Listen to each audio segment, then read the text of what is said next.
ஆச்சி மசாலா. எந்த சமையலும் ருசி தேடும் ரகசியம். 20 ரூபாய். ரொம்ப டயர்டா இருக்கு.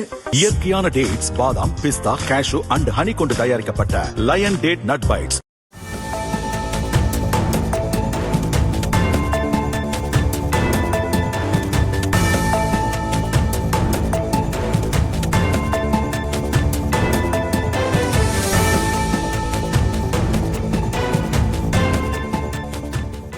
சட்டசபை தேர்தலில் திமுக கூட்டணியில் இடம்பெற்றிருந்த முஸ்லீம் லீக் 2 தொகுதிகளில் வெற்றி பெற்றது.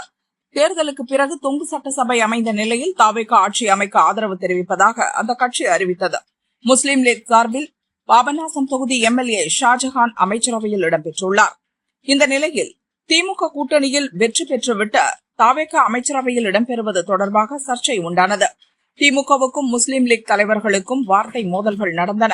இரு தரப்பினரும் உக்கிரமாக கருத்துக்களை முன்வைத்தனர்.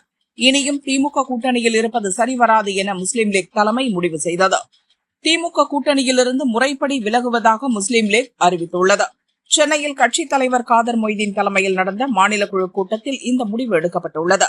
முஸ்லீம் லீக் திமுக கூட்டணியில் 60 ஆண்டுக்கும் மேலாக இடம்பெற்றிருந்தது. இப்போதுதான் முதல் முறையாக கூட்டணியிலிருந்து விலகியுள்ளது. அண்ணாதுரை தலைமையிலான திமுகவுடன் முதலில் 1962ஆம் ஆண்டு தேர்தல் கூட்டணி வைத்தது முஸ்லீம் லீக். அன்று முதல் இன்று வரை ஒரு சில தேர்தல்களை தவிர இந்த இரு கட்சிகளும் பிரிக்க முடியாத கூட்டணியாகவே செயல்பட்டு வந்தன. அண்ணாதுரைக்கு பிறகு கருணாநிதி காலத்திலும் முஸ்லீம் லீக் உடனான நட்பு மிக நெருக்கமாக பேணப்பட்டது. 60 ஆண்டுகளுக்கும் மேலாக தமிழக தேர்தல் களத்தில் ஒரு பலமான கூட்டணியாக வலம் வந்த இந்த பந்தம் தற்போது முடிவுக்கு வந்துள்ளது.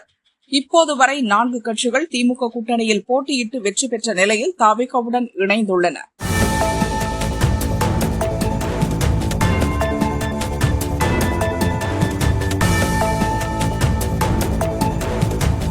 தாவேகா கூட்டணியில் இணைந்தது குறித்து முஸ்லீம் லீக் தலைவர் காதர் மொய்தீன் தனது மகிழ்ச்சியை வெளிப்படுத்தியுள்ளார். பாரதிய ஜனதா மறைமுகமாக தமிழகத்தை ஆள்வதை விரும்பவில்லை. தாவேகா நல்லாட்சி தருகிறது என மக்கள் கூறுகிறார்கள். அந்த ஆட்சி தொடர முஸ்லீம் லீக் விரும்புகிறது. இந்த ஆட்சி வரும் எல்லா தேர்தலிலும் வெற்றி பெறுவதற்கு நாங்கள் ஒத்துழைப்போம். தாவேகா அமைச்சரவையில் நாங்கள் இடம்பெற்றுள்ளோம். அதனால் திமுக கூட்டணியில் பயணிக்க இயலாது. இனி வரும் தேர்தல்களில் தாவேகா கூட்டணியில் இருப்போம். வரும் தேர்தல்களில் தாவேகாவின் வெற்றிக்கு முஸ்லீம் லீக் துணை நிற்கும். இந்த கூட்டணி ஆட்சி நல்லாட்சி தொடர வேண்டும் என காதர் மொய்தீன் கூறினார்.